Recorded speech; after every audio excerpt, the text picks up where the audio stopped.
I've been a quiet man most of my life. My father used to say that about me, not as a compliment exactly, more as an observation. The way you'd note that a fence post leans slightly to the left. Maxwell's the quiet one, he'd say. And then he'd move on to talk about Gavin. It was always that way. Gavin was 7 years younger than me, and from the moment he could walk, he walked into rooms differently than I did. Like he expected people to look up. And they always did. He had our father's jaw and our mother's laugh and some third quality that belonged entirely to himself, a kind of ease, I suppose. The ease of someone who has never once doubted whether they deserve to be in the room. I don't say this with bitterness. I've had 63 years to make peace with being the quiet one. And mostly, I have. I married Dorothy when I was 31. Bought a modest house in Tauranga. Worked for the same civil engineering firm for 26 years. Coached junior rugby on Saturday mornings until my knees asked me to stop. A good life. A real one. Nothing to complain about. But the thing about growing up in Gavin's shadow is that you become very good at watching. You notice things other people miss because you've spent a lifetime on the edges of the frame, observing. Which is why, when everything fell apart at his wedding, I wasn't entirely surprised. I'd been watching for years. Gavin rang me on a Tuesday evening in late February, which was unusual in itself. We spoke perhaps once a month, sometimes less. Not out of hostility, there was no hostility between us. Not openly, but because our lives had simply grown in different directions. The way two trees planted close together will eventually lean away from each other to find their own light. Max, he said, and I could hear something behind the word, a kind of contained excitement. The way a person sounds when they've rehearsed what they're about to say but can't quite hide that they're pleased with it. Gavin, how are you? Good. Really good, actually. A pause. I'm getting married.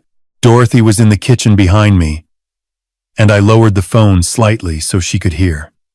She raised her eyebrows. Married, I said. To whom? Her name's Serena. Serena Vo. We've been together about 8 months. 8 months. I did the arithmetic automatically, the way you do when you're an engineer. Gavin was 56 years old. He'd been married once before, briefly, in his 40s. And the less said about that, the better. 8 months was not a long time to decide to marry someone at 56. But then, Gavin had never been a man who believed that caution applied to him. That's wonderful news, I said, and I meant it mostly. When? April. We want to do it at Mum and Dad's place in Hawke's Bay. Before Dad gets any worse. That landed differently. Our father had been diagnosed with early-stage vascular dementia the previous winter. He had good days and bad days. The wedding would be his good day, if they could arrange one. I'll be there, I said. Dorothy met Serena for the first time at a family lunch in March, 6 weeks before the wedding. My parents had driven down from Napier, Mum driving, because Dad wasn't allowed to anymore, and Gavin had brought Serena, who turned out to be 44 years old, 12 years younger than him, with a sharp kind of prettiness and the particular confidence of someone who has learned to be charming as a survival skill rather than a natural trait. I noticed that about her immediately. The charm was real, but it was also effortful, in tiny ways you'd only catch if you were paying attention.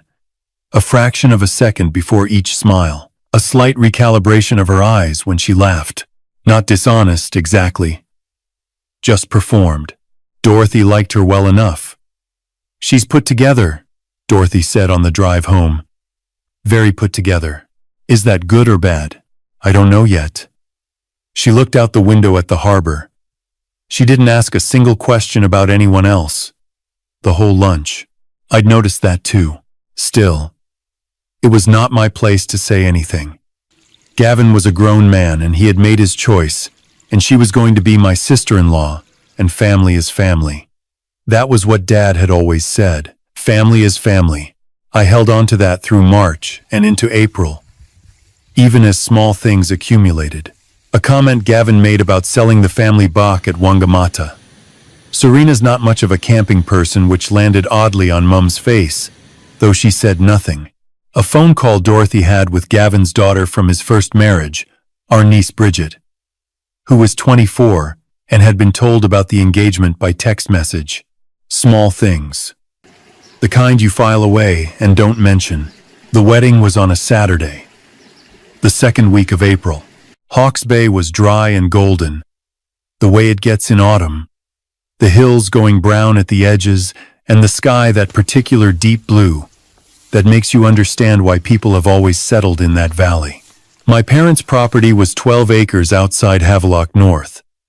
Not a farm, exactly. More like a large lifestyle block that Dad had spent 30 years turning into something beautiful. Fruit trees along the northern fence, a vegetable garden that Mum still managed herself. A wide lawn sloping toward a stand of old macrocarpas that blocked the wind off the ranges. They'd hired a marquee. White, with wooden flooring, string lights, round tables with cream linen. About 60 guests, mostly family, some of Gavin's friends from his Wellington years, a few of Serena's people from Auckland who I didn't know. It was genuinely lovely. I want to say that clearly. Whatever came later, the day itself started beautifully. Dorothy and I arrived mid-morning to help set up.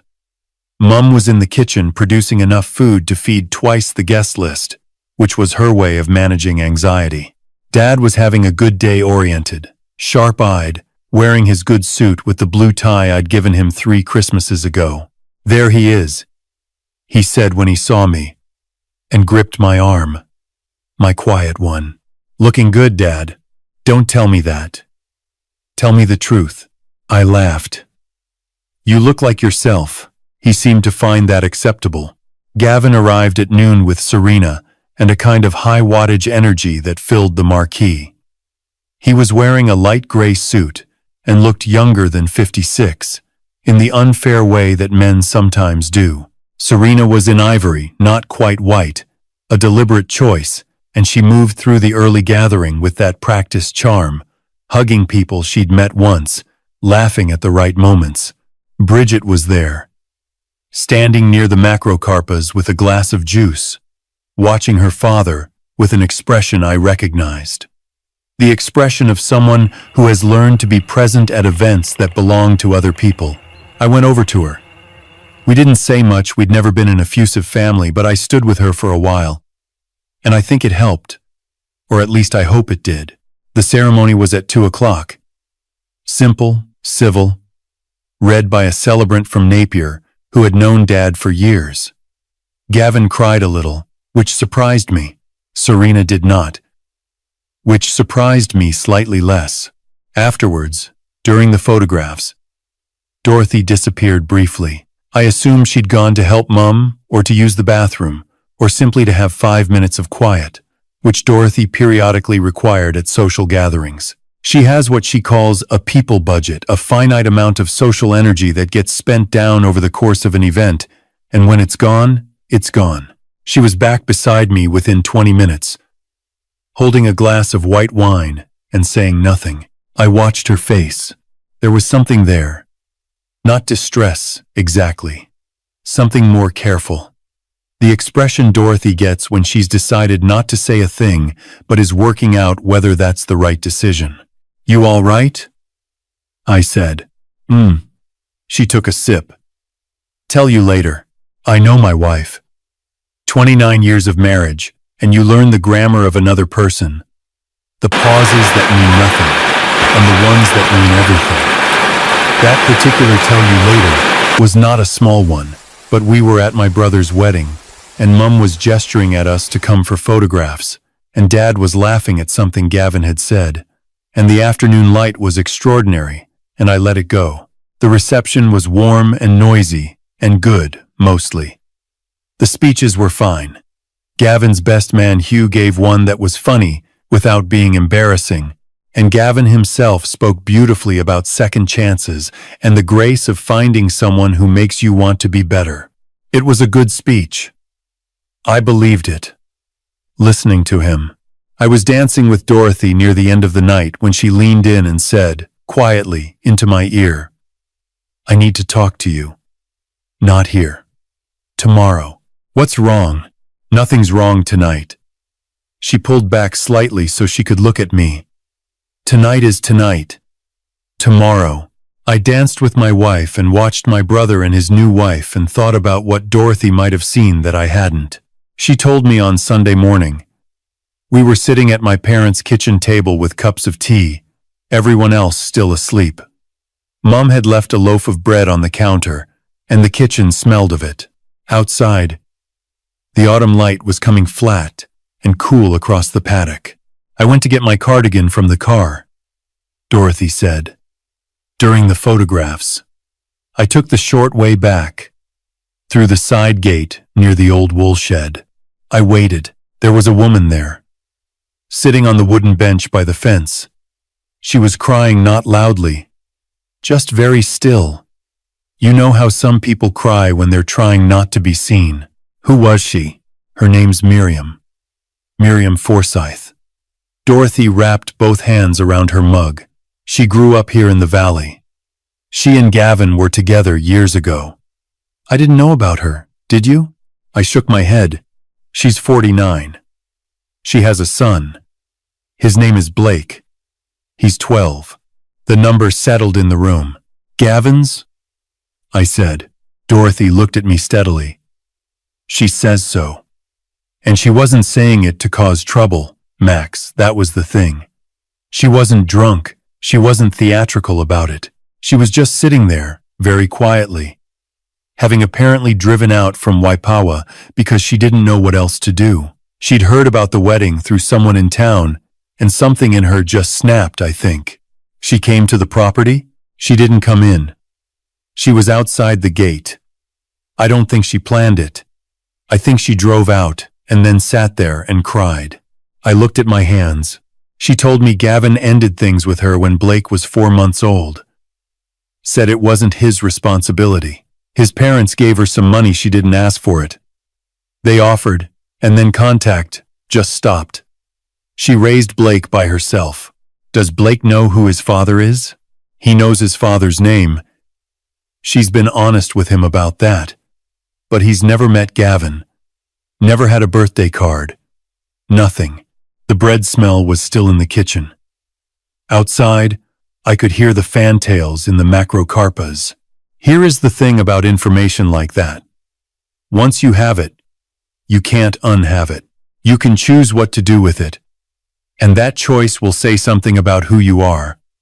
But the knowledge itself just sits in you like a stone at the bottom of a river, perfectly still, changing the way the water moves. I didn't tell Dorothy what to do. That's not how we work. I thought about it for the rest of Sunday. While we helped Mum clean up the marquee, and while Dad dozed in his chair in the sun, his good day running out by mid-afternoon, I thought about it on the drive back to Tauranga, 3 hours down the highway with the radio on low and Dorothy reading beside me, her hand occasionally resting on my arm. I thought about Blake, 12 years old, somewhere in the Hawke's Bay, probably in school on Monday morning, probably knowing very little about the man who hadn't wanted him. I thought about Gavin, and I thought about Dad, who had maybe 6 months of good days left before the bad days took over, and who had spent his whole life saying family is family, and who didn't know there was a grandson he'd never met. I rang Gavin on the Thursday after the wedding. He and Serena had gone to Waiheke for their honeymoon, and he answered on the third ring, sounding relaxed and slightly sunburnt. "Max, what's up?" I'd spent 3 days working out what to say. In the end, I just said it plainly, because I am my father's quiet son, and I have never been good at theater. I know about Miriam Forsyth, and I know about Blake. A silence. Not a short one. "Where did you hear that?" he said. And it wasn't quite a question. "Does it matter?" Another silence. And then this was the thing I hadn't quite anticipated. He didn't deny it. He didn't bluster, or deflect, or claim confusion. He just exhaled. A long, slow breath. like someone putting down something heavy. "It was a long time ago," he said. "Blake is 12. That's not ancient history. I was in a bad place. I wasn't. I wasn't in any position to be a father. Miriam wasn't in any position to be a solo mother either. But she was. Max, I'm not ringing to lecture you." And that was true. I want to be honest about that. I wasn't angry, exactly. I was something else, a kind of grief. Maybe. For the boy who'd grown up without. And for the version of my brother I'd preferred to believe in. I'm ringing because Dad is losing his memory, and he has a grandson he doesn't know about, and I think you need to think carefully about whether you want that to stay true. The silence this time was different. Longer. And more complicated. "Serena doesn't know," he said finally. "She'll need to." "I know." His voice had changed. The ease had gone out of it. "I know she will. And Miriam. She's not looking for money. She was sitting outside the gate at your wedding, Gavin, crying on a bench. She didn't even come in." He made a sound that might have been a word and might have been something else. "What do you want me to do, Max? I want you to be the man." Dad thought he raised. That was March of last year. 13 months ago now. I won't pretend what followed was clean or easy or went the way it does in the stories people like to tell, where a difficult conversation leads to a swift and tidy resolution, and everyone learns their lesson. And the sun sets beautifully on a changed family. Real life doesn't move like that. Real life moves like the Waikato, in winter slow and brown, and full of things you can't quite see, Gavin told Serena. That took 2 weeks, and a great deal of courage that I honestly hadn't known he had. She didn't leave him, though I understand it was close. She is a complicated woman, and I have come to have more respect for her than I did. There is something genuine beneath the performance, I think, and it came out in how she handled this. Not gracefully, not immediately, but eventually. Gavin contacted Miriam. That took another month. I don't know exactly what was said, because it wasn't my conversation to be part of. What I know is that Dorothy heard from Miriam's sister, a woman called Prue, who works at a cafe in Waipura. That Dorothy knew from years back that Miriam had said it wasn't the apology she'd expected, but it was real. And real was enough to start. The harder thing was Blake. Blake is 13 now.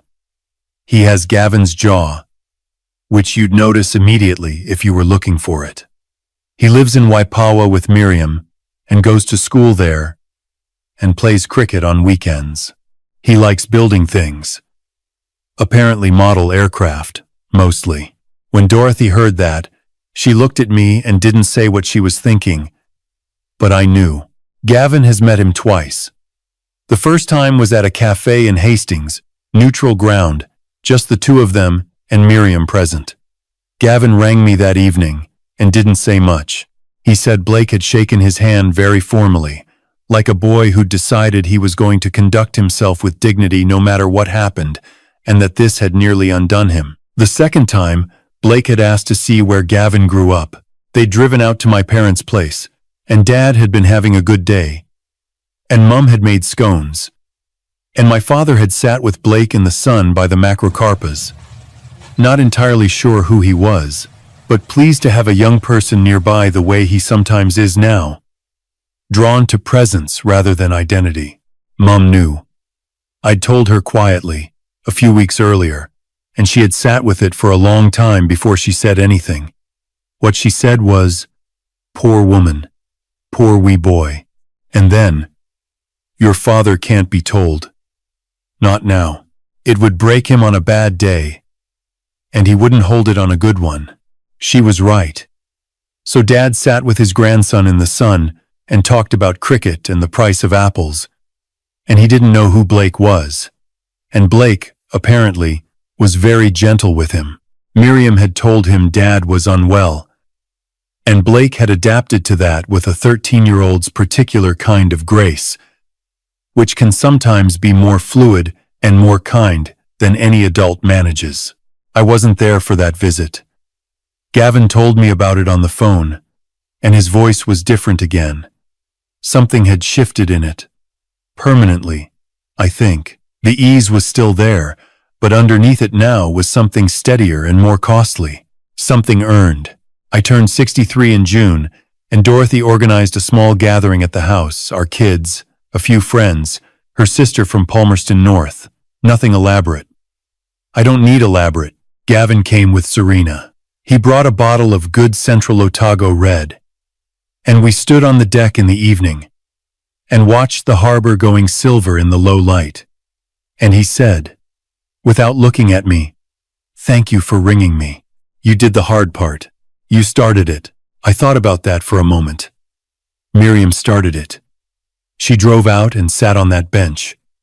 That's what started it. He nodded. He looked tired in a way I recognized the tiredness that comes not from lack of sleep, but from having recently become a more honest person. It costs something. That. But it costs more not to. "How is he?"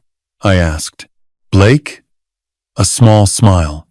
"He's building a Spitfire, 1/48 scale. He asked me if I knew anything about aircraft, and I told him I knew absolutely nothing, and he said." Gavin paused. "That's okay.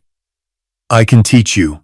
We stood there on the deck for a while, not talking, the way brothers do. There are things I've learned in 63 years that I am still learning. I don't say that to be clever. I mean it plainly. You don't arrive at wisdom, you move toward it. A few steps at a time. And some years, you cover more ground than others. What I know is this. The secrets we protect don't protect us back. We tell ourselves we're holding things together by keeping quiet, protecting the family, the occasion, the peace, but what we're usually protecting is the discomfort of the person who made the mistake. Everyone else lives in the shadow of the thing that won't be named. A child grew up without a father. That's not a small thing to absorb. Blake will carry that not forever, but for a long time, and there will be moments in his life, ordinary moments, when the shape of the absence will make itself known in ways he won't be able to fully explain. That's true. Nothing changes it now. But he is 13, and he is building a Spitfire, and he met his grandfather in the sun, and there is still time for something real to grow in the space where nothing was. I've also learned this. The person who speaks the truth at the difficult moment is almost never the person who caused the problem. It's usually someone like Dorothy, someone who went to get their cardigan and came back with something heavier and carried it carefully and knew when to put it down. My wife has always been braver than me, in the specific way that matters. And I've learned that families are not broken by honesty. They're strained by it, sometimes badly, and the strain takes a long time to ease. But the things that actually break families are the silences, the long ones, the careful ones, the ones that get passed down through generations like furniture, solid and heavy, and everyone knows it's there, but no one asks where it came from. Dad doesn't have much time left with us. Not in the way that counts. There are good days still, fewer of them now. And on a good day, he is still entirely himself, funny and sharp, and full of opinions about the All Blacks and the state of the stone fruit industry. On those days, I don't look too far ahead. But on those days, when I sit with him on the deck in the Hawke's Bay autumn, and the light comes gold off the ranges, and he says, "There's my quiet one, I think about the things that are true now that weren't true a year ago, and I think the world is slightly more honest than it was, and slightly more fair, and I think that is worth whatever it cost." It usually is. I've been sitting with this for a while now, trying to work out what the story actually is. Not the events, I know those well enough, but what it means, what it was about, underneath. I think it was about cause and effect. Not in any mystical sense, just the plain, ordinary, unavoidable fact that what we do sends ripples outward into time, and those ripples reach people we never intended to reach, in moments we never anticipated, and they don't stop just because we've moved on and built a new life and decided the past is the past. Gavin made a choice when Blake was 4 months old. He walked away from a woman who needed him and a child who had done nothing except exist.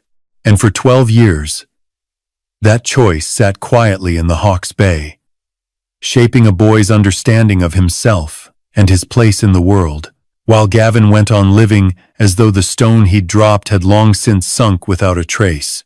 That's not how stones work. That's not how any of this works. What I've learned at 63 is that the consequences of dishonesty are almost never immediate. That's what makes them so easy to avoid in the short term. You make the difficult choice. You step away, and nothing happens. A week passes, a year, a decade, and you begin to believe that you have escaped the weight of it. But Miriam was sitting on that bench. Blake was building model aircraft alone. The weight hadn't gone anywhere. It had just been redistributed, carried by people who hadn't chosen to carry it. Dorothy saw that. She went to get her cardigan, and she came back carrying something much heavier, and she held it with care, and she knew when to put it down in front of me. That's intelligence of a particular kind, not clever in the way that scores well on tests, but wise in the way that sees what's actually happening in a room, or outside a gate, or in a small boy's life. I have tried to learn that kind of attention from her over 29 years, and I think I'm still learning.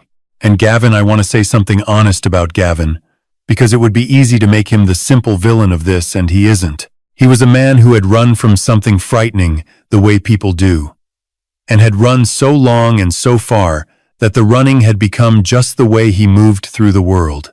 What took courage wasn't the grand gesture. It was stopping, turning around, looking at what was behind him, and not flinching. That's harder than most people give it credit for.